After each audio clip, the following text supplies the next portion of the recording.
Si ustedes tienen alguna duda, alguna pregunta, levantan su mano y lo volvemos a repetir y la volvemos a hacer cada uno.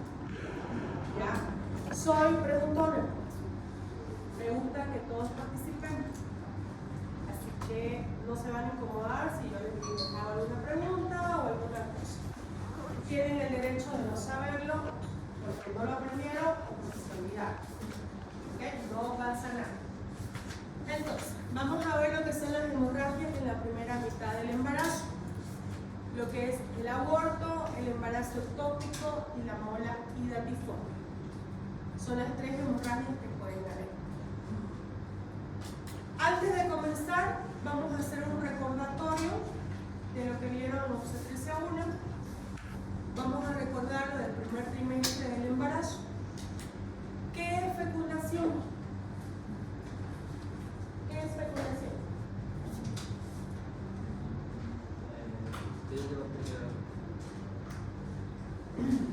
Giovanni, ¿qué es fecundación?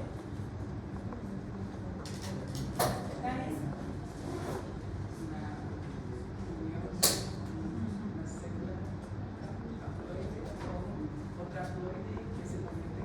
Ok. Como dice su compañera, la fecundación es la fusión de dos células haploides para convertirse en una célula diploide, y esta fusión ocurre en la región ampular de la trompa del falopio. Una vez se fusiona, se une y va a comenzar a migrar. En esa migración se va haciendo lo que es la segmentación. Se convierte 2, 4, 8, 16, 32 en módula, y como blastocito se va a implantar en la región, en la cavidad endometrial, que está dentro del útero. ¿Ya? Eso es lo fisiológico. Se define clínicamente el embarazo desde el primer día de la última menstruación. Es por eso que siempre se les pregunta fecha de la última regla, porque es una guía para saber cuántas semanas de embarazo más o menos tenemos. Pero no quiere decir que ese día nos hemos embarazado. No. La concepción se va a producir aproximadamente 2 semanas más tarde de la fecha de la última regla. Y la implantación va a ser 23 días después, es decir, el día 8 después de la concepción. En el primer trimestre del embarazo, la edad gestacional se va a calcular por la longitud cefalocaudal o longitud cefalorrabadilla, que se llama, desde la puntita de la cabeza hasta la puntita de la colita. De esa forma se lo va a medir al feto y se va a dar una edad gestacional. Existen signos tempranos de lo que es un embarazo, ecográficamente. ¿Ya? ¿Qué quiere decir? Por ejemplo, entre las 3 y las 4 semanas de embarazo no se va a ver un saco, no se va a ver un embrión, pero se va a ver un endometrio engrosado. ¿Qué quiere decir esto? El endometrio es la parte central del útero, el cual con nuestro ciclo menstrual nos viene la menstruación y se hace lineal. Pasa la menstruación, se va haciendo bilaminar, trilaminar, se va engrosando. Si no nos embarazamos, se descama y nos viene la regla. Si nos embarazamos, se va engrosando porque es el que va a recibir como un colchón al embrión, al saquito. Entonces, un engrosamiento endometrial más una prueba de embarazo positiva nos sugiere que hay un probable embarazo. De 4 semanas vamos a tener lo que es el trofoblasto, y si le ponemos color a este trofoblasto, va a haber color. ¿Qué quiere decir? El doble. Hacemos una ecografía, se ve el trofoblasto, se le da color y ese color es positivo. De las 4 a las 5 semanas se puede ver el saco gestacional. En otros casos ya se puede ver hasta el saco vitelíneo. Este es el saco gestacional o la bolsita. Esta es la vesícula vitelina, que es como un cristal, y este ya sería el embrión. De las 5 a las 6 semanas ya va a haber un embrión que teóricamente tiene que tener actividad cardíaca. También existen hallazgos ecográficos que nos están sugiriendo un probable fracaso del embarazo. Por ejemplo, que la longitud cefalocaudal, es decir, de la cabeza a la colita, sea mayor a 7 milímetros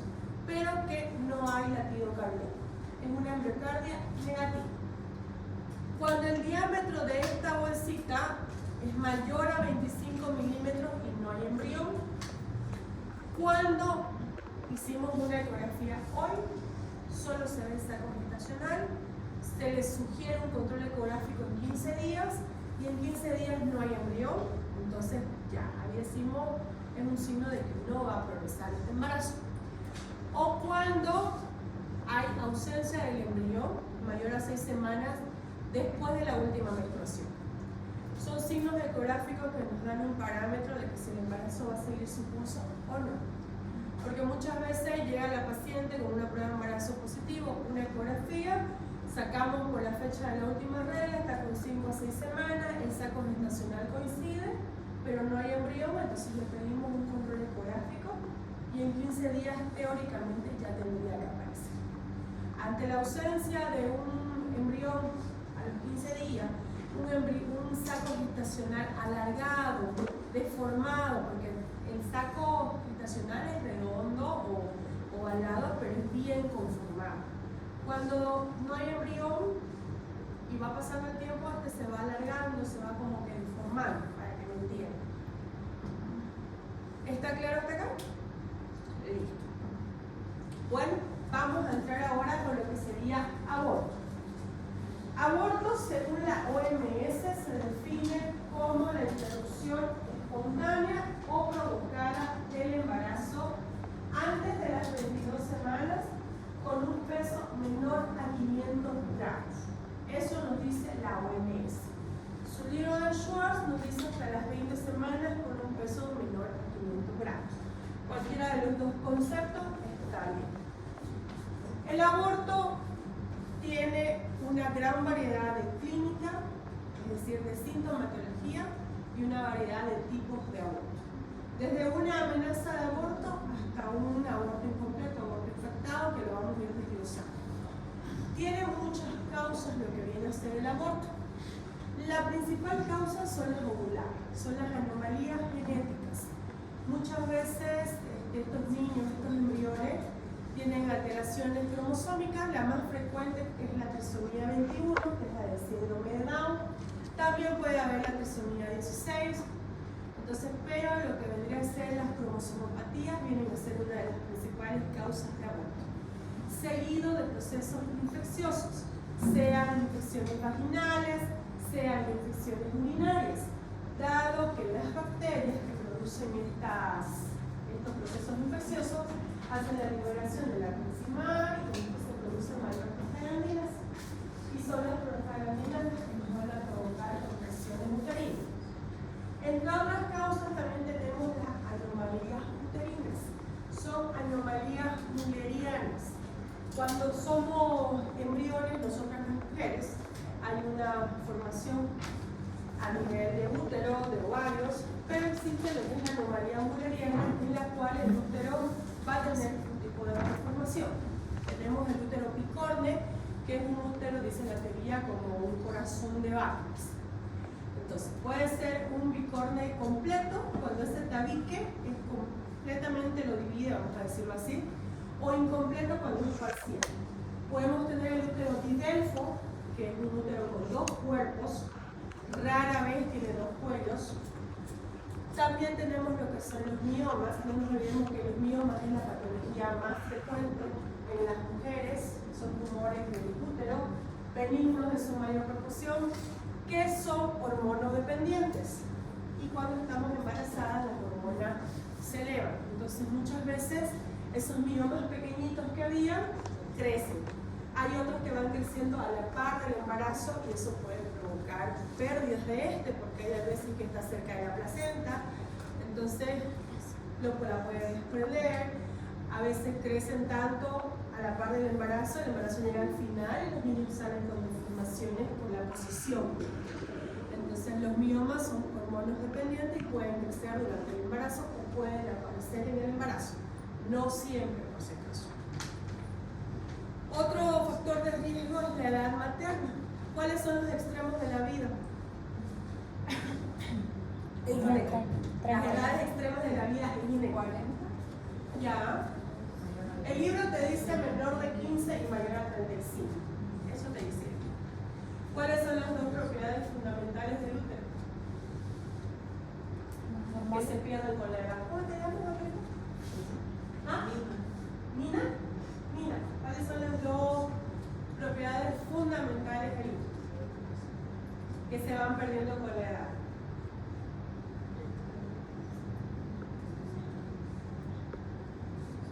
Es la elasticidad y la contractilidad. Son dos propiedades fundamentales del útero que a medida que somos más grandes, en edad obviamente, se van perdiendo. ¿Ya? Y el otro extremo de la vida serían las menores de 15 años. ¿Se acabó? Sí. ¿Qué puedo pasar, por favor?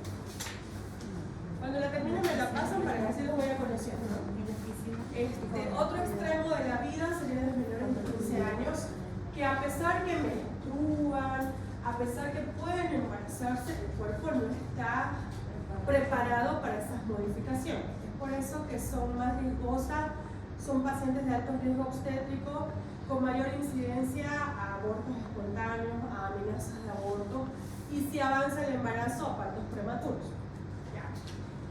Otra causa puede ser la diabetes, sobre todo en esas pacientes con diabetes descompensada, pacientes con hipotiroidismo, pacientes con tuberculosis, son otros riesgos.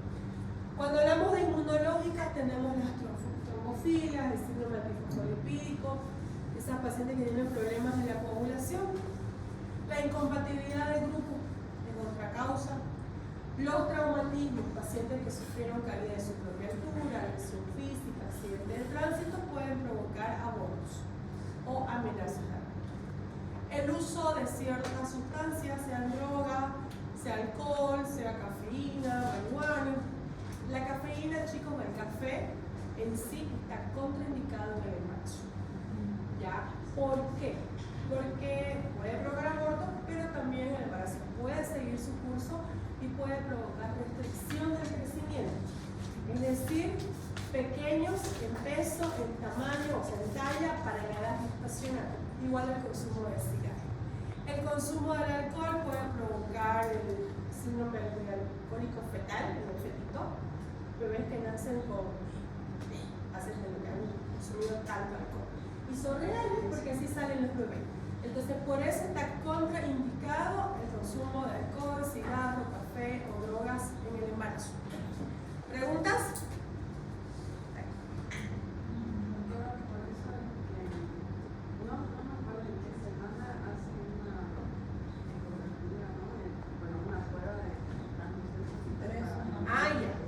Existe, eso lo visto en control prenatal.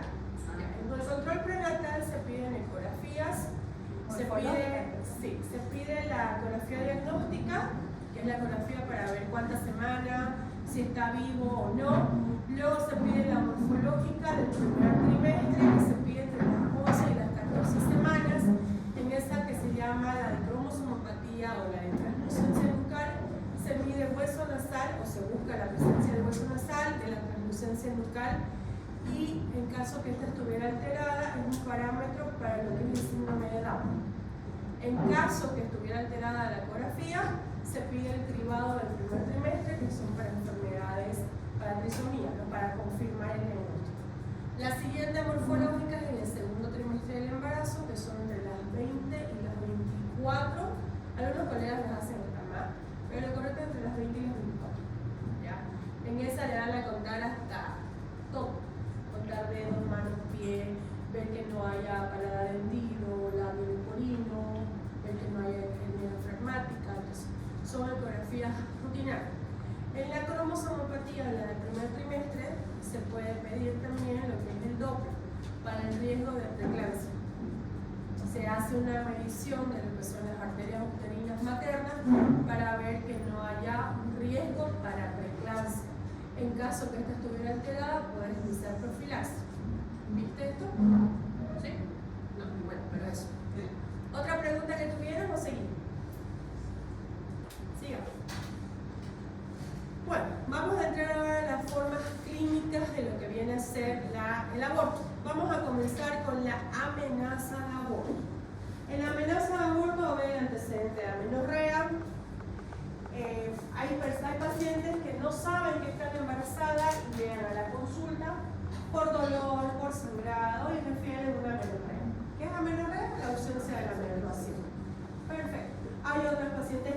ya sabían que estaban embarazadas y llegan por sangrar. En ambos casos se pide una ecografía transvaginal. Si la paciente no sabe que está embarazada, pedimos igual la beta HCG para ver si hay un embarazo y obviamente la ecografía.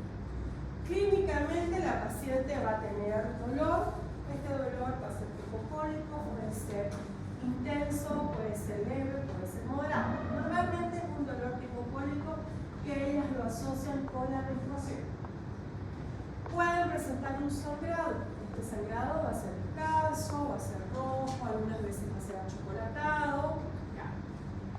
Pero al examen físico no va a haber modificaciones cervicales. ¿Cuáles son las modificaciones cervicales? Mira, te aprendí tu nombre. ¿Dónde está mi hija? Para que no vaya a conocer.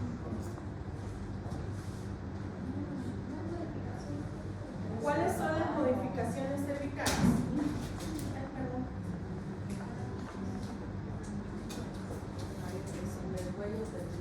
Las modificaciones del cuello uterino.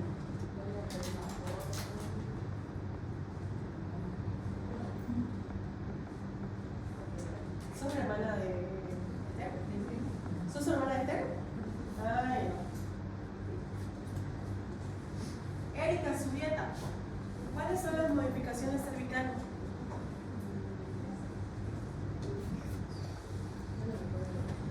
Ya, Larisa. Las modificaciones cervicales son la dilatación y el borramiento del cuello. ¿Qué quiere decir? El cuello es este. Este es el cuello. Orificio cervical externo, orificio cervical interno. Teóricamente mide el cuello de longitud de 3.5 a 5 centímetros.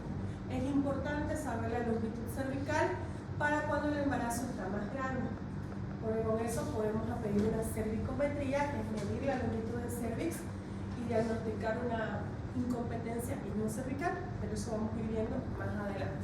Entonces, cuando este cuello, este es el OSI, orificio cervical externo. Para que toquemos el OSI, este tiene que estar dilatado. Si no está dilatado, no vamos a llegar al OSI. Entonces, cuando hablamos de modificaciones cervicales, estamos hablando de la dilatación, que es la apertura del cuello, y del acortamiento del cuello, que es el hundimiento. Eso serían las modificaciones cervicales. Entonces, en la amenaza de aborto no va a haber modificaciones cervicales. Esa es la que te va a hacer la diferencia. Cuando diagnosticamos una amenaza de aborto, vamos a pedir la ecografía transvaginal. Ecografía transvaginal se pide hasta las 12 semanas. Después de las 12 semanas es ecografía obstétrica. Pero la cervicometría, que es la medición del cuello, la pedimos por vía vaginal sí o sí. Si no sabemos del embarazo, bueno, pediremos lo que es la prueba de embarazo. Cuando se ha diagnosticado la amenaza de aborto, se interna a la paciente. Imagínense una torta, cuando ustedes le sacan un pedacito a la torta sería el saco gestacional. Cuando ustedes le sacan una porción, ese espacio sería un desprendimiento. Lo mismo sucede acá. Cuando se va desprendiendo el saco, como que sacaron un pedacito, para que me entiendan, pero es un hematoma que se ha formado ahí. Ese hematoma no va a pegar, no va a prender de hoy para mañana. La idea del tratamiento es inhibir las contracciones para evitar que ese desprendimiento siga avanzando. ¿Ya? Al inhibir las contracciones con antiespasmódicos, no va a desprenderse más, se va a quedar ahí, el sangrado que tal vez era rojo va a comenzar a ponerse chocolatado porque ya es lo que ha quedado. Así como cuando termina nuestra menstruación, que hemos sangrado, pasó la menstruación y manchamos unos días café, ¿cierto? Lo mismo sucede. Hablamos de un sangrado activo o que se ha activado normalmente la amenaza de aborto cuando este sangrado vuelve a ser rojo. ¿Ya? Ningún sangrado en el embarazo es normal. Ni achocolatado, ni rosado, ni rojo, ni poco, ni una gota, nada. Hay pacientes que dicen, no, hace 3 días que era poquito, por eso no vino. En el control prenatal, que ustedes lo van a hacer en primer nivel, ustedes le tienen que recalcar al paciente que ningún sangrado es normal.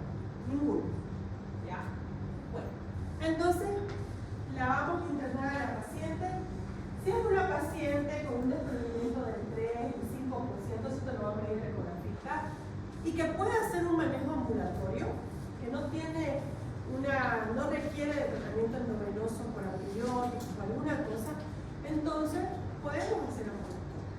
Pero si es una paciente con un desprendimiento mayor, que no puede hacer reposo, que tiene un niño pequeño, que necesita hacer antibiótico-terapia endovenosa, se interna. Se interna para un reposo sea absoluto o sea relativo. Hablamos de un reposo relativo cuando la paciente se puede sentar a comer, se cansó de estar echada y se sienta en una silla, se levanta para ir al baño. Eso es un reposo relativo.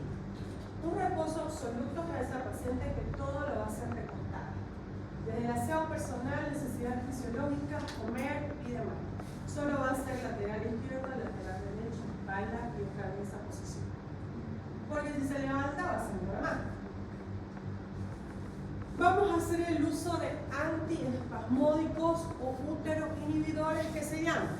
Tenemos para usar el propinosato. El propinosato puede venir combinado con clomicinato de lisina. Podemos usar la iosina. La iosina se llama butilbromuro de iosina. Ambos vienen en presentaciones vía oral, tabletas, y vienen endovenoso. Se colocan cada 8 horas, sea vía endovenosa o sea vía oral. Cuando ustedes lo van a indicar, siempre lo deben indicar la primera dosis previa prueba de sensibilidad, porque su paciente puede ser alérgico. De 10 pacientes que presentan una alergia, 9.8 no saben cuál. Y les dice, soy alérgico a una pastilla amarilla. Y ahí ya fue. Entonces ustedes siempre, cuando es endovenoso, traten de que sea con imponer previa prueba de sensibilidad. Si el paciente hizo alergia y ustedes pusieron PPS en su indicación, es responsabilidad de la enfermera. Si el paciente hizo alergia y ustedes no pusieron PPS, ustedes asumen la alergia. Hay pacientes alérgicos hasta el corticoide. Entonces ahí es como que. Luego tenemos lo que es la progesterona. La progesterona, que es la hormona del embarazo, que la placenta la produce normalmente, esta muchas veces requiere que le demos vía oral. Tenemos en presentaciones de 100, de 200, de 400 miligramos. Normalmente indicamos 200 miligramos cada 12 horas. Su presentación son unas cápsulas planas, parecen unos huevitos. Esa que se toma vía oral se puede colocar vía vaginal, la misma. Hay muchas pacientes que no la toleran, que les provocan náuseas, vómitos, dolores de cabeza y que se deben colocar vía vaginal. También existen los anillos de progesterona, como el preservativo femenino, igual que se coloca vía vaginal y hace una liberación continua de la progesterona, sobre todo para las amenazas. También podemos hacer el uso de la indometacina en supositorio. La indometacina viene de 100 miligramos, en este caso lo usamos vía rectal y solo usamos 3 dosis, es decir, 3 noches. Se puede usar en las amenazas de aborto y en la amenaza de parto prematuro, pero en las amenazas de parto prematuro solo hasta las 32 semanas. Después de las 32 semanas puede provocar cierre precoz del ducto arterioso en el feto. En embarazos más grandecitos puede provocar oligohidramnios, disminución de líquido amniótico. Cuando son grandecitos los embarazos hay que manejarla con mucha precaución y buscar otras alternativas. Pero en embarazos pequeños los podemos usar. Hasta antes de las 32. Sí. Sí. Em vez da ecografia, não é mais indicado na amenaza de aborto ou ultrassonografia? Es lo mismo. Porque, segundo a bibliografia, a ecografia produz microvelocidades, não? La ecografía es el ultrasonido. Ustedes le dicen ultrasonido. Nosotros le decimos ecografía. Es lo mismo. Lo que no puedes hacer en el embarazo son, o sea, no debes hacer, pero si es necesario lo tienes que hacer. Rayos X porque irradias, tomografía y resonancia. La ecografía o el ultrasonido, ustedes en Brasil dicen ultrasonido, nosotros decimos ecografía, se puede. No hay irradiación, no es invasivo, podemos realizar. Pero es lo mismo. eco, la ecografía, el tipo de ecografía con el ultrasonido. Em Legman, eu creio que em torno de 217, se não vai no erro, Perdón, no te entendí. em Legman, 13º volume, ele vai dizer que há uma diferença entre ecografia e ultrassonografia. ¿Y con qué se hace el ultrasonido? Porque se menciona que a ecografia ele produz microvenosidades e a ultrassonografia não produz microvenosidades. Déjame que lo revise, pero el ultrasonido es ecografía. Porque yo he hecho diplomados de ecografía y en algunos países me dicen ultrasonidos. Pero lo reviso. Pero lo vi, hasta donde tengo entendido. Ya. Cuando tenemos una amenaza de aborto, vamos a pedir laboratorios. Todo lo que vendría a ser la rutina. Si la paciente no sabía que estaba embarazada, se está enterando con ustedes, hay que pedirle todo. Hemograma, coagulograma, grupo sanguíneo, VIH, PDL, toxoplasmosis, chagas, rubeola, hepatitis B, examen de orina, glicemia, puro político, todo lo que se pide en el control prenatal. Ahora, si tu paciente tiene laboratorios de hace una semana, VIH, BRL, no necesitas repetirlo, porque estos laboratorios y estas serologías tienen un periodo de 3 meses de duración. ¿Por qué de 3 meses? ¿Por qué de 3 meses? ¿Qué pasa en 3 meses? ¿Qué es en 3 meses? Un trimestre, obviamente. Es el periodo de ventana.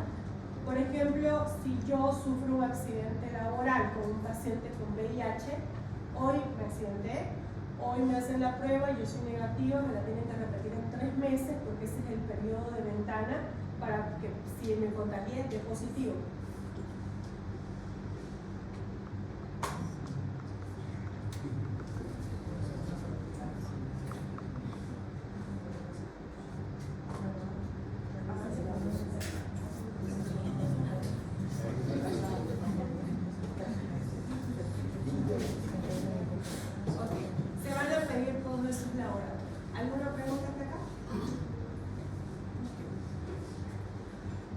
Hablemos del aborto inevitable.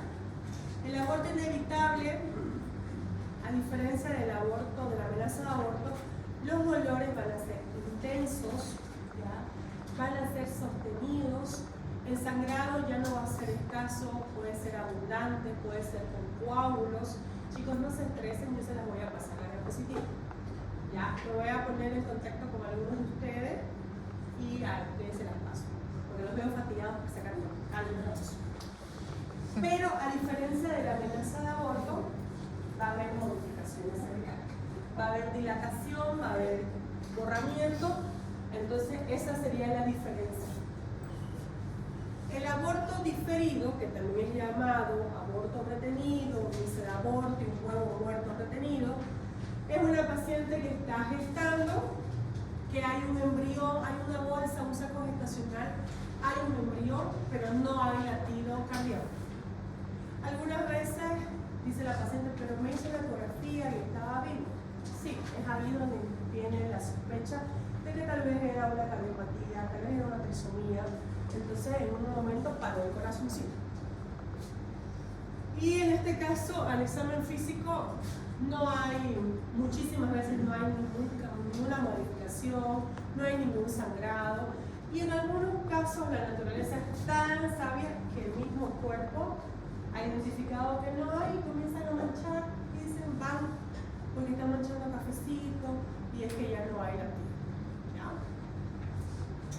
El aborto en curso al cuadro anterior que teníamos, se le agrega salida de líquido, algunas veces aparición de restos ovulares, de pedacitos de restos ovulares. El aborto incompleto es una paciente que refiere que le vino un dolor intenso, comenzó a sangrar con coágulos, va a la emergencia, hacemos una ecografía y solo hay restos ovulares en cavidad endometrial. Eso es el aborto incompleto. Y el embarazo anembrionado es un embarazo que va a haber algún saco gestacional, pero no hay un embrión. Todas estas que acabamos de ver, se va a hacer ecografía para confirmar el diagnóstico. Muchas veces las pacientes llegan con ecografías de afuera y dicen que no hay latido, que no hay embrión. Si es de noche, las aceptamos. Pero ahora nosotros ahí en la emergencia tenemos un ecógrafo que no nos permite hacer informes ni imprimir fotos, pero nos permite hacer un rastreo. Entonces, si nosotros no nos convence, hacemos el rastreo y si la paciente no está sangrando, podemos pedir una nueva ecografía para confirmar el diagnóstico. Porque han habido casos que llegan con que no hay embrión, no hay no sé qué, y esta está viva, ¿verdad? Pero en esa ecografía le pusieron que no. Entonces, siempre es mejor repetir. Solo si tu paciente está con abundante sangrado y se te puede descompensar hemodinámicamente, pues hay que aceptar lo que tiene. Se va a hacer la internación de esta paciente. Una vez se confirma el diagnóstico, se interna, se pide el laboratorio. Como es una paciente que va a entrar a un procedimiento quirúrgico, lo que necesitamos es hemograma, coagulograma, grupo sanguíneo, VIH y VDR. Y obviamente que si ella no sabía que estaba embarazada, un test. Se va a hacer antibiótico-terapia profiláctica. Normalmente la hacemos con cefalosporina, que sería la cefazolina, 2 gramos, por ahí la prueba de sensibilidad está. Es decir, solo colocamos 2 gramos. Y vamos a hacer la evacuación del útero. Esta evacuación se puede hacer mediante un AMEU o mediante un legrado, pero es previa maduración cervical si es que la paciente no está dilatada. Algunas ya llegan dilataditas, porque ya hubo las contracciones, ya hubo las modificaciones cervicales. Otras, como son los anembrionados, los retenidos, están cerrados y hay que colocar para madurar. La maduración cervical la vamos a hacer con misoprostol. El misoprostol viene en presentaciones de tabletas de 200 microgramos. Dependiendo de los antecedentes obstétricos de la paciente, vamos a hacer el uso. Nosotros tenemos una aplicación del Ministerio de Salud, en lo cual le ponemos la edad gestacional, el diagnóstico y ellos nos guían al uso del medicamento. Si es una primigesta o es una paciente con solo partos anteriores, podemos iniciar con 800 microgramos. Vía vaginal o 600 microgramos cada 3 horas vía sublingual. El ALSO, que es la escuela americana, te sugiere evitar el uso del misoprostol por vía vaginal. O sea, los gringos te dicen evitar usarlo por vía vaginal porque hay un mayor riesgo de procesos infecciosos. Pero sí se puede colocar. El misoprostol, entre sus efectos adversos que uno le tiene que indicar a la paciente, puede dar escalofríos, puede subir la temperatura de 37,8, 38 en algunos casos, dolores abdominales intensos como retorcijones son sus efectos adversos. Ahora, en los abortos provocados, cuando sobrepasan la dosis máxima, que son los 1000 microgramos, pueden presentar deposiciones líquidas en los pacientes. Muchas veces llegan las pacientes con el sangrado y con el cuento de la diarrea. Entonces ustedes están en su derecho de pensar que es provocar, porque uno de sus efectos es sobrepasar la dosis. Hay chicas que se ponen 800 vaginal, 800 vía oral y obviamente llegan con un sangrado intenso, con un cólico y de paso con las deposiciones líquidas. Una vez maduró el cuello, se dilató, procedemos a la limpieza quirúrgica. Puede ser mediante un legado que nos dice el MIAS, que es del Ministerio de Salud, arriba de 12 semanas. Y menos de 12 semanas el AMEU, que es una aspiración, es con una cánula de plástico que va a ingresar y que comienza a absorber, a aspirar el contenido. El legrado es una legra, una cureta que va a raspar. ¿Ya? Si la paciente es RH negativa, la paciente debe recibir profilaxis de inmunoglobulina anti-D porque no sabemos qué grupo era el producto. Se le coloca 50 microgramos de inmunoglobulina anti-D. ¿Ya? ¿Tienen una pregunta en el tratamiento? Una vez se realizó el legrado, la limpieza, si los restos no son fétidos, la paciente a las 3-4 horas puede irse de alta. En el alta debe llevar antibiótico vía oral, se les envía con ciprofloxacina. Ciprofloxacina de 500 cada 12 horas por 7 días. Se les indica ergometrina, la ergometrina, el ergotrate o metergin es lo mismo. Es un derivado del centeno de cornezuelo que provoca contracción uterina. Ayuda a terminar de eliminar si quedan coágulos o alguna cosa. ¿Ya? 500 cada 12 por 7 días.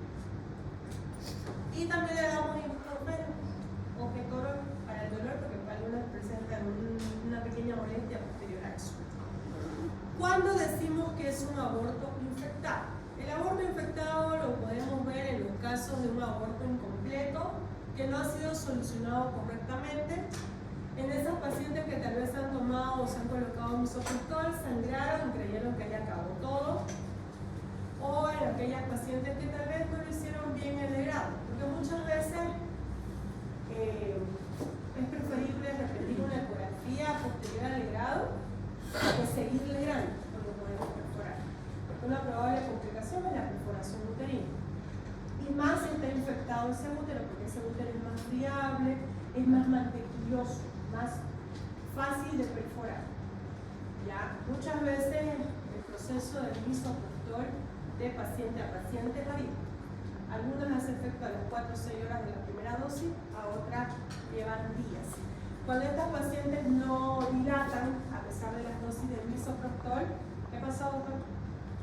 ¿Cuál es el chiste? Cuéntame.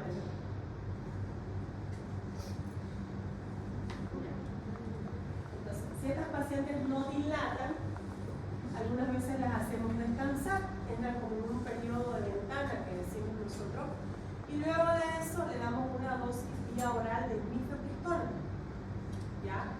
Que ayuda muchas veces cuando el misoprostol no ayuda, ella es más rápida. La mifepristona no es un medicamento que ustedes puedan comprar en cualquier farmacia, solamente es del Ministerio de Salud. Solo hay en algunos hospitales públicos. En ese caso, la paciente indica Sí. El misoprostol es un medicamento controlado, el cual la paciente no puede llevar a la casa. O sea, yo como ginecóloga no te puedo mandar con el misoprostol a la casa. Tú lo puedes obtener de forma ilegal, lo puedes obtener. Pero legalmente, si yo tengo una receta de misoprostol con mi sello, la farmacia te la va a detener la receta. Cuando se indica misoprostol, por ejemplo, se pone 4 tabletas y entre paréntesis, por ejemplo, si escribiste 4 en letras, en literal, abajo le pones 4 números. Ha habido casos en un hospital privado que yo trabajo que le indicaron 2 misoprostol para que ella vaya, lo traiga y se lo coloque. Ella le aumentó el cero. ¿Ya? Y se fue al hospital. Desde entonces, en el hospital, si yo voy a indicar, yo no te la doy a ti, se la doy a mi enfermera. Mi enfermera va a hacer trámite de compra. Porque es un medicamento en sedes, entrega a cada farmacia 20 tabletas, por ejemplo, y la farmacia tiene que hacer el descargo con recetas de 20. Entonces, no se puede quedar. Siempre se integra. Cuando en la parte privada es más complicado porque pagan el día de internación. Entonces se les tiene que explicar que el medicamento va a actuar de diferentes maneras. En mí, en ella, en él. A mí me puede hacer efecto a las 4 o 6 horas, a ella mañana pasado. Nosotros hemos tenido hace unas 2 semanas en el hospital, en el público, una paciente con un fetito de 13 semanas era, que se le perdió, se sanció todo el líquido. Parece que vino con una malformación y quedó sin líquido, quedó en anidrarnos. Entonces era para inducirla a que lo expulse. El fetito una semana y seguía vivo, ¿entendés? No se asfixiaba, se lo tenía pura mujer. Se le colocó mi cemento, se le colocó mi cuerpo, se le colocó todo. La paciente le llevó, le ha visto 3 turnos, con eso te digo todo. La mujer ya no quería saber y quería que la fuera. Pero imagínate hacer una cesárea a las 13 semanas. Ni idea. Entonces, actúa diferente en cada paciente. Eso es explicarles, hacerlas entender que es un proceso. Porque a veces dicen, no, ya dámelo. Pero no está dilatada. Por ahí yo al forzar, perforo, termino una cirugía abierta por perforación. O sea, son complicaciones que uno le tiene que explicar al paciente. Bueno, cuando el aborto infectado no ha sido solucionado, es cuando no ha sido solucionado correctamente. Este aborto infectado puede provocar endocervicitis. que es la inflamación de la mucosa del canal vaginal, del canal cervical, perdón, del útero, que va a presentar un flujo vaginal maloliente. Puede provocar endometritis, que es la infección del útero, y esta endometritis llevarnos a una miometritis, infección del miometrio. ¿Cuáles son las capas del útero, doctor? ¿Cómo se llama usted? Daniel. ¿Cuáles son las capas del útero? ¿Qué? Ok, esas son las capas del útero. Entonces, cuando llega al miometrio, es una miometritis. Clínicamente, la paciente puede presentar reagudización del dolor, es decir, que vuelve a aparecer el dolor, alzas térmicas, palidez, taquicardia, escalofríos y un flujo vaginal purulento. No siempre es purulento, también puede ser de color vino, fétido, oscuro, es un olor bien característico. ¿Ya? El aborto completo es esa paciente que a veces ni sabe que está embarazada, o a veces sí, sangró, le vino un dolor intenso, después de ese acné, es decir, del mayor punto del dolor, sangró, va al hospital, le hacemos una ecografía y ya no hay nada. Lo eliminó todo. Esa paciente no necesita de una limpieza, simplemente le damos antibióticos, ciprofloxacina, heliotrate y control en 15 días. El aborto recurrente es esa paciente que tiene 3 o más abortos consecutivos, es decir, seguidos. No es de que tuvo un aborto, un hijo y 2 abortos, no, consecutivos.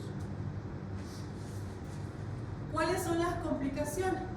Retención de los anexos tubulares, que al haber retención de restos hay infección, hemorragia, sobre todo en los abortos provocados. Esa hemorragia nos puede llevar a shock hipovolémico. ¿Cómo sospechamos de shock hipovolémico, doctor?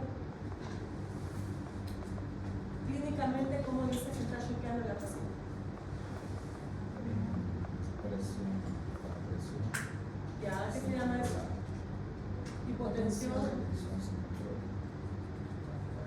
Hipotensión, taquicardia, palidez, diaforética, en algunos casos habla incoherencia. El principal es la taquicardia. ¿Ya? Ese es el principal síntoma. Y la perforación uterina. Sobre todo los infectados. ¿Cuál es el diagnóstico diferencial? Embarazo ectópico, mola hiatiforme. Y si hicimos una ecografía y no se ve un desprendimiento, no se ve una amenaza, estamos obligados a realizar una especuloscopía. Colocamos un espéculo para observar el cuerpo. Muchas veces tenemos úlceras, tenemos cervicitis sangrante y posterior a las relaciones sexuales sangran. Entonces estamos obligados a mirar que no sea una varice, una cervicitis, una neoplasia de cuello. Entonces hacemos una especuloscopía. Por ejemplo, ahí tenemos una cervicitis. Y tenemos lo que es el monto, el síndrome de Monte. Este es una ictericia hemolítica que se da post-aborto y en raros casos en estos partos domiciliarios, en los cuales cortaron el cordón con lo que se les cruzó. Desde la uña, tijera, cuchillo de mesa, estilete, con lo que se les cruzó. Ya, lo cortan. En estos casos puede presentarse un monto. Es una infección uterina, es grave, es producida por el Clostridium perfringens, que es una bacteria que produce esporas y que lo primero que viene a atacar es la parte renal.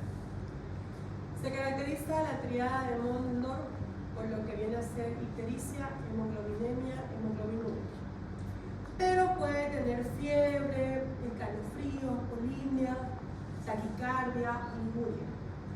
Cuando diagnosticamos un Mondor, la primera conducta es antibiótico-terapia. Vamos a hacer esquemas con triple antibiótico para cubrir gram positivos, cubrir gram negativos y anaerobios.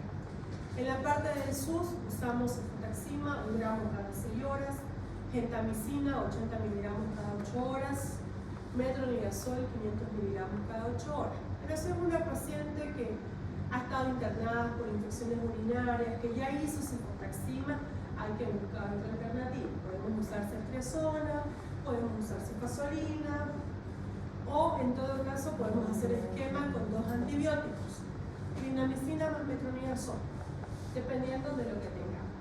Si a pesar de la antibiótico-terapia no hay un cese del síntoma, la conducta definitiva es una histerectomía, porque el foco séptico es el útero. Entonces se hace una histerectomía. Eso quiere decir sacar el útero. Histerotomía, corten el útero. Histerectomía es sacarlo del útero. Total. Quiere decir que vamos a sacar cuerpo y cuello del útero. ¿Tienen una pregunta de aborto? Bien, seguimos con embarazo ectópico. ¿Por qué hablamos al principio de fecundación? Porque la patología o la definición del embarazo ectópico es un embarazo fuera de la cavidad endometrial. El lugar más frecuente, la región ampular de la trompa de falopio. ¿Por qué creen ustedes? Porque ahí se produce la fecundación. Por localización, el embarazo ectópico puede estar en cualquiera de las partes de la trompa, istmo, intersticio, fimbrias, trompa, ampolla, puede estar en el ovario, puede estar en la cicatriz de una cesárea anterior, puede ser abdominal, dice, puede ser cervical. Por localización, esa es su clasificación. El más frecuente es el ampular, así nos dice la teoría y los casos que han habido. Factores de riesgo para un ectópico. Antecedentes de un ectópico anterior. Pacientes, he visto pacientes que han hecho ectópico por segunda vez. El primero lo hizo esta chiquita a los 16. De ahí tuvo un hijito y en el tercer embarazo hizo ectópico en el otro lado. Cuando hay ectópico y se extrae el ovario, y si por desgracia hace 2 veces y las 2 veces se extrae un ovario uno y un ovario el otro, estas pacientes van a hacer una menopausia precoz y se debe hacer reemplazo hormonal, porque son los ovarios los que nos dan las hormonas, ¿cierto? Una cirugía tubárica previa, la ligadura de las trompas también es un factor de riesgo, las portadoras de los dispositivos intrauterinos, sobre todo las T de cobre, el antecedente de enfermedad pélvica inflamatoria. Saben que están bostezando y me están contagiando el bostezo. ¿Qué fue? ¿Están aburridos? De verdad, ya bosteza y me contagia. A ver, ya, es hambre. Bueno, el otro viernes se vienen desayunados. Las pacientes con antecedentes de enfermedad pélvica inflamatoria también es otro factor de riesgo. ¿Cómo vamos a hacer el diagnóstico? El diagnóstico del embarazo ectópico podemos hacer uno por ecografía, vamos a hacerlo también por una prueba de embarazo positivo, pero la clínica es la que manda. El embarazo ectópico puede ser roto por clínica o puede ser no roto. Complicado o no complicado. Cuando hablamos de clínica, el no complicado o no roto es un hallazgo ocasional. Una paciente que dice, ay, estoy embarazada, vengo a mi ecografía, hacemos la ecografía, no hay nada en el endometrio y se ve una masa en algún lado fuera del endometrio. Con una prueba positiva sospechamos un ectópico. Un embarazo ectópico roto o complicado, ese te va a dar clínica, ese te va a dar dolor. Cuando decimos que está roto, es que está sangrando. Es como cuando ustedes dejan un grifo abierto, fiebre agua, fiebre agua. Lo mismo sucede. Clínicamente, al haber sangre en cavidad abdominal, esta sangre va a provocar irritación peritoneal, va a irritar todo lo que es el peritoneo y ustedes van a tratar de tocar el abdomen y la paciente va a gritar el dolor. Le van a hacer un tacto vaginal y al moverlo el cuello, como hay sangre en los fondos del saco, va a gritar de dolor la paciente. Eso se llama el signo de Proust. ¿Ya? El signo de Proust es dolor a la movilización del cuello. También puede presentar dolor a nivel de los hombros, a nivel clavicular, porque la sangre libre en cavidad abdominal va a irritar el nervio frénico y va a provocar dolor. Ese es el signo de la FOD. La FOD. El signo de la FOD es la irritación, es el dolor a nivel clavicular por una irritación del nervio freno. Y el de PROS es el dolor a la movilización del cervix. El cuadro clínico es el que marca. Si ustedes están en una posta, en un primer nivel, y les llega una paciente a 2 o 3 de la mañana, sin laboratorio, sin ecografía, ustedes no tienen laboratorio, no tienen ecografía, pero la paciente tiene amenorrea, tiene irritación peritoneal, tiene PROS positivo, o algún factor de riesgo más que les respalde en un embarazo ectópico roto hasta demostrar lo contrario. Ustedes canalizan para que tenga una vía permeable y refieren, ¿ya? Y cuando no se ha roto lo pueden palpar la masa. Ustedes hacen el examen físico, sobre todo el bimanual, cuando hacen polía transvaginal y por abdomen, y la pueden palpar la masa. El tratamiento en el ectópico complicado es una laparotomía exploratoria. En el ectópico no complicado existe la alternativa medicamentosa, que es el uso del metotrexate. El metotrexate es un antagonista del ácido fólico, inhibe la síntesis de purinas a nivel del ADN. Entonces se dice que lo que va a hacer es que se reabsorba, que no se vaya a replicar el ADN y esta masa se reabsorba. Muchas veces no da resultado y terminamos con una cirugía abierta. Cuando la paciente acepta que se le haga el metotrexate, se le debe explicar los riesgos que pueden haber. Puede haber cirrosis, puede haber caída del cabello, entre complicaciones, ¿no? Porque no nos olvidemos que el metotrexate es un... ¿Qué es el metotrexate? ¿Qué tipo de medicamento? ¿O para qué lo usamos? Para prevenir las alergias. Es un antiácido.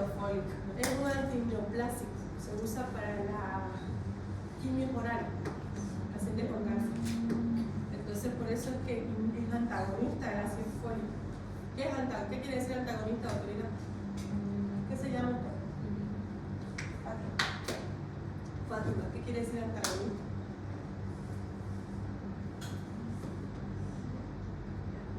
¿Qué es lo contrario? O sea, no permite que el ácido fólico haga su función.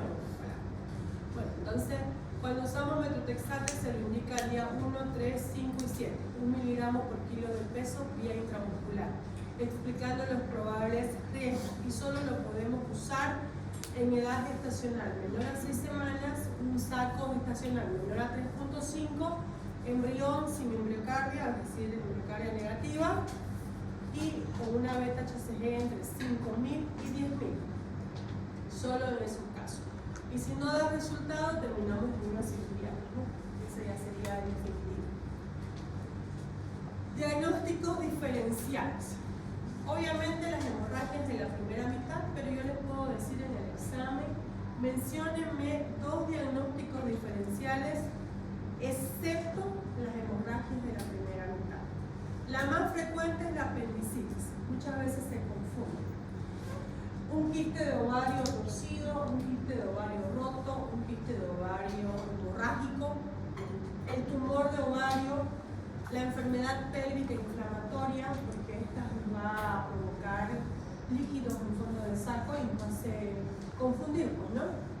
¿Ya? ¿Sí?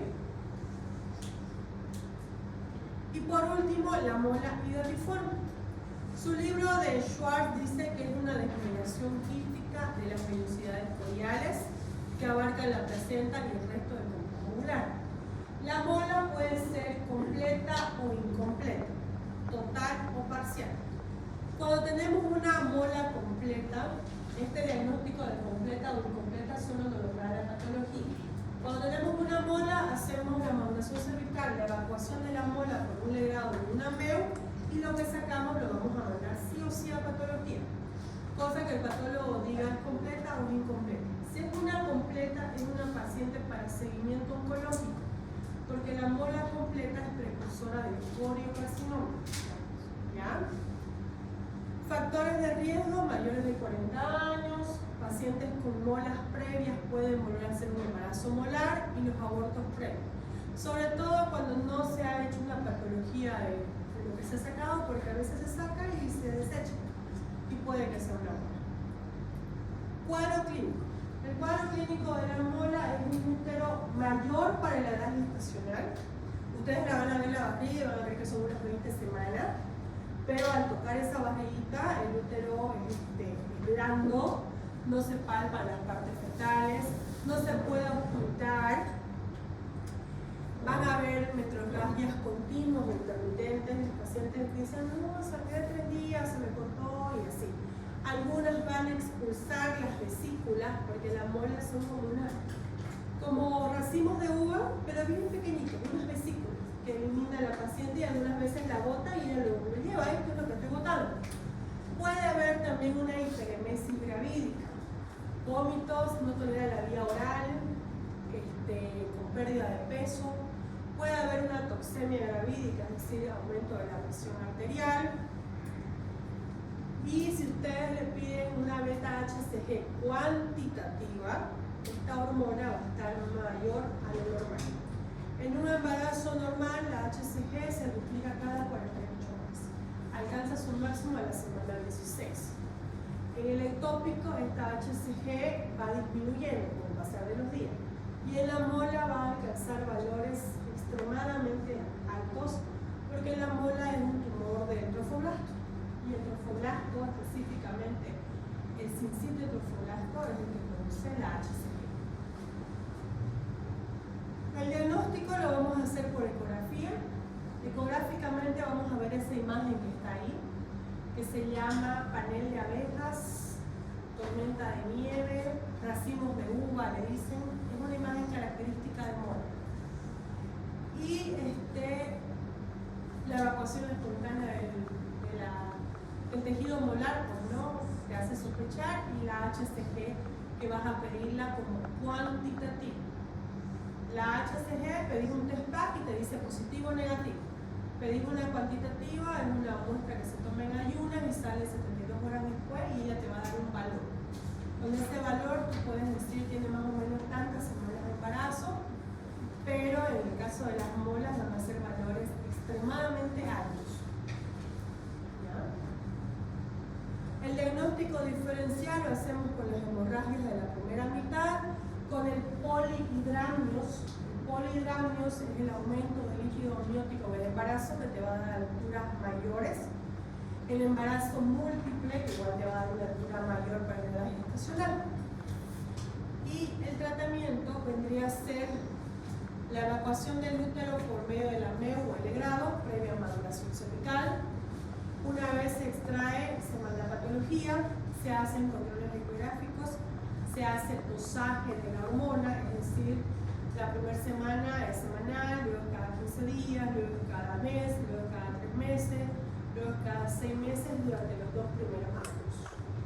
A toda paciente con diagnóstico de mola se le pide una radiografía de tórax para ver que si una mola completa no haya una metástasis. Y si la mola es completa, se envía a un ginecólogo. Ya no es para niños, es ginecólogo solo. Para un ginecólogo, un ginecólogo.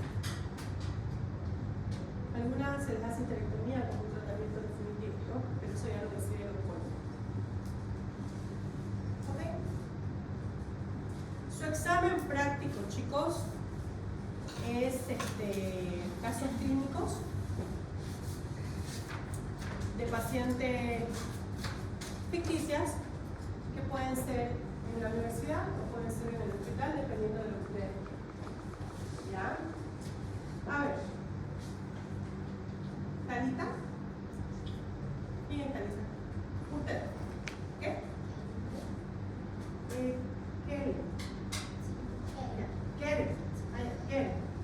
Talita, dice paciente de 30 años, 4 gestas, 4 partos. El último parto hace 10 meses. Refiere a menorrea de 18 semanas, es portadora del DIU. Acude a la emergencia por escaso sangrado transvaginal, con dolor abdominal intenso y dolor de hombro. Signos vitales, presión arterial de 90 a 50, frecuencia cardíaca de 98, está pálida, está diaforética, hay irritación peritoneal y al tacto hay dolor a la movilización del cuerpo.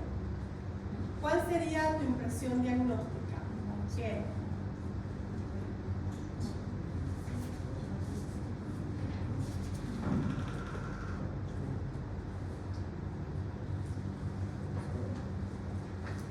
¿Cómo se llama usted?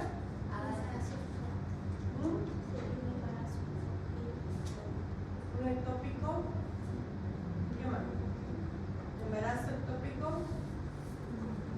¿Cómo se llama usted? Adali. Adali. Ah, ya. ¿Cuál sería su diagnóstico? Complicado. Eso sería. Embarazo ectópico roto o embarazo ectópico complicado. ¿Ya? Porque tiene PROS positivo, la FON, está hipotensando, está comenzando a hipotensar, está comenzando a taquicardizar, hay irritación peritoneal, entonces son parámetros que te llegan a pensar en un ectópico roto. Leslie, dos diagnósticos diferenciales excepto las hemorragias de la primera mitad. ¿Ya?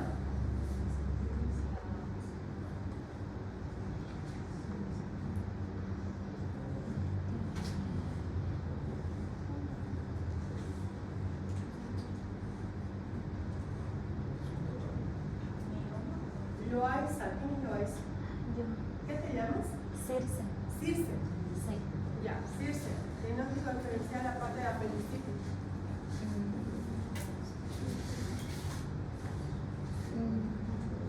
Patología del ovario. Quiste de Quiste otoño. ovario, quiste torcido, quiste hemorrágico, tumor de ovario. Ok. Luis Andrés, ¿qué laboratorio le pedirías a tu paciente? Sabemos que la conducta ya es, ¿no? Pero ¿qué le pedirías? Necesito que sepas qué pedirías si tuvieras todo ese rato.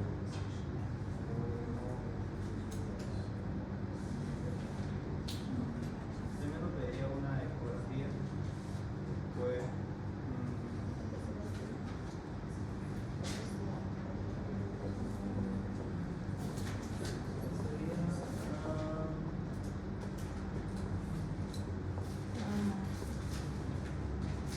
Laboratorios. ¿Cuál sería la conducta de esta paciente? Su conducta de su tratamiento, ¿cuál sería? La laparoscopía. La paroscopía es como la paroscopia, el equipo. La parotomía es abrir y explorar. Ahora, si es una laparotomía exploratoria, ¿qué necesitas para entrar al quirófano? laboratorio para ver si es que tiene problemas de coagulación, Coagulograma. Está está sangrando, ¿qué vamos a necesitar? hemograma completo, Un hemograma completo. ¿Qué más vas a necesitar por el sangrado? Chagas, VIH, ¿Y un grupo de sangre? Porque está sangrando y lo más probable es que necesite sanción. factores de RH vamos a pedir también. Grupo y factor, ok, perfecto. ¿Tienen alguna pregunta? ¿Han entendido? ¿Quién me garabateó mi lista? Probando su lapicero me garabateó mi lista. Ya, ¿quedó claro el tema?